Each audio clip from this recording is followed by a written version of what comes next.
The year is 1945. Europe lies in ruins. But hidden beneath the rubble and smoke, another war is being fought.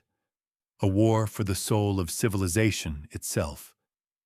Lieutenant James Rorimer of the U.S. Army stands in the snow outside a medieval castle in the Bavarian Alps. He's not a typical soldier. Before the war, he was a curator at the Metropolitan Museum of Art in New York. Now he's part of a special unit, the Monuments, Fine Arts, and Archives program. His mission? To save Europe's greatest treasures from Nazi destruction. The intelligence is clear. Hermann Göring, Hitler's second-in-command, has been systematically looting museums, churches, and private collections across Europe. Hundreds of thousands of artworks, paintings by Rembrandt, Vermeer, and Raphael, have vanished into the Reich. And as Germany crumbles, Hitler has issued the Nero decree: destroy everything, leave nothing for the Allies. Rorimer knows they're running out of time. March 1945. The Allied advance pushes deeper into Germany. Rorimer's team receives a tip from a defecting German officer, a man named Hermann Bunges, an art historian who'd been forced to work for Göring. Before taking his own life out of guilt, Bunges leaves behind a confession and a map. The map points to Neuschwanstein Castle, King Ludwig's fairy tale fortress in Bavaria. Inside, Göring has hidden his personal collection, over 1,500 stolen paintings. Rorimer assembles his team: Captain Walter Huchthausen, a German-speaking architect, Sergeant Antonio Vallim, a photographer from Boston, and Private Robert Posey, a former architect with an eye for detail. They're not combat troops. They're scholars and artists in uniform, racing against SS demolition teams. The journey to Neuschwanstein is treacherous. German forces are in full retreat, but they're destroying bridges and booby-trapping buildings as they go. The team drives through bombed-out villages where civilians emerge from cellars, gaunt and hollow-eyed. Children stare at them. An old woman weeps. When they reach the castle, it's already been seized by the 101st Airborne. The paratroopers stand guard, confused about why anyone would risk their lives for a bunch of old paintings. Rorimer approaches the castle's massive wooden doors. His heart pounds. This is what he's been searching for. The doors creak open. Inside the castle is a labyrinth of Gothic halls and stone staircases. And everywhere, paintings. They're stacked 20 deep against the walls. Vermeer's The Art of Painting, Rembrandt's self-portraits, a Dürer altarpiece, works that Rorimer had only seen in textbooks, stolen from Vienna, Paris, Amsterdam. Each one a miracle, each one a survivor. Sergeant Vallim begins photographing everything, documenting the location and condition of each piece. Private Posey sketches floor plans, marking where each artwork was found. This documentation will be crucial for returning the art to its rightful owners, if they're still alive. But there's a problem. The castle is too exposed, too close to the retreating German lines. They need to move the collection to safety, but they can't just throw priceless Rembrandts into the back of an army truck. Each painting must be examined, stabilized, and carefully packed. Rorimer works through the night by candlelight. His hands shake as he handles a Van Eyck panel from the Ghent altarpiece, one of the most important artworks in Western civilization. The Nazis had kept it hidden since 1942. Belgian priests had risked their lives trying to protect it. Captain Huchthausen discovers something in the castle's records: a shipping manifest. Göring had planned to move his collection to a secret Alpine fortress, the so-called National Redoubt, where Hitler was supposedly making his last stand.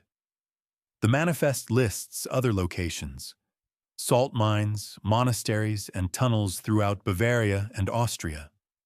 This isn't just one collection. It's a network of hiding places. Rorimer realizes the scale of what they're facing. There could be hundreds of thousands of artworks scattered across the crumbling Reich, and the clock is ticking. April 1945. Following leads from captured documents, Rorimer's team heads to the small Austrian town of Altaussee. Locals speak in whispers about the salt mine outside town, a mine that's been sealed and heavily guarded by the SS. The team arrives to find American infantry already at the entrance, but they haven't gone inside. The mine shaft descends nearly a mile into the earth. It's dark, cold, and potentially booby-trapped. Rorimer enters first, flashlight in hand. The tunnel seems endless. Water drips from the ceiling. Their footsteps echo. Then they see it, a massive steel door, locked and sealed. They blast it open. The mine's vast chambers have been converted into the largest art repository in history. Over 6,500 paintings line the walls, arranged by period and school. There are entire rooms dedicated to Austrian collections, to Dutch masters, to Italian Renaissance works. The Ghent altarpiece is here, the missing panels that complete the work Rorimer found at Neuschwanstein. Michelangelo's Madonna of Bruges, Vermeer's The Astronomer. But there's something else. 8 massive bombs, each containing 500 kilograms of explosives, have been placed throughout the mine. Hitler's orders were clear. If the mine falls to the Allies, destroy everything. Only one thing prevented the detonation. The local Austrian miners, led by a man named Albrecht Geiswinkler, had defused the bombs in secret, risking execution by the SS. These miners, ordinary men who loved their heritage, had saved civilization. Rorimer shakes Geiswinkler's hand. No words are adequate. The team begins the painstaking work of cataloging and evacuating the mine. It will take weeks. Every day they fear another bombing, another German counterattack. But the work continues. Sergeant Valem photographs everything. Posey creates detailed inventories. Huchthausen coordinates with military police to secure the site. And Rorimer writes reports late into the night, documenting what they've found. One evening, Rorimer stands alone in the mine, surrounded by centuries of human achievement. He thinks about the artists who created these works, most of them dead for hundreds of years. He thinks about the Jews, the resistance fighters, the ordinary people who died trying to protect this heritage. This is why we fight, he thinks. Not just for territory or victory, but for this, for beauty, for memory, for the proof that humanity is capable of something more than destruction.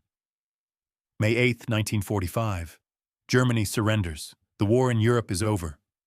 But for Rorimer and the Monuments men, the work has just begun. They've discovered over 1,000 repositories, some in castles, some in mines, some in barns and church crypts. Over 5 million cultural objects have been displaced by the Nazis. The team establishes collecting points in Munich and Wiesbaden, where artworks are processed, catalogued, and prepared for return.